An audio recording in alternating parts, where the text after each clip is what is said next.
Well, it looks like soldered RAM is the future of desktops. Soldered right into the motherboard, right in there. So let's flip this. Let's turn this into something positive.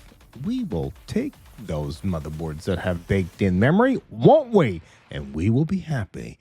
So it will have apparently superior speed and bandwidth. So it will be faster.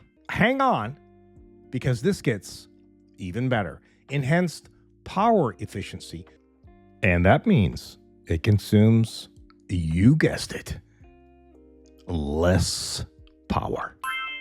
Improved thermal management. Of course, when you solder a memory right directly to the motherboard, it operates at lower voltages. Lower voltages mean less heat. So let me just entertain this last point, even though I think the cost savings doing it this way will not be passed on to us.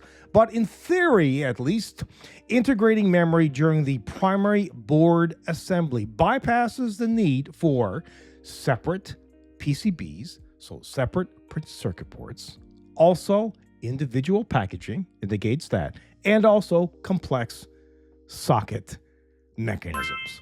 Remember, this is just a short clip of the full video, which is on my YouTube channel.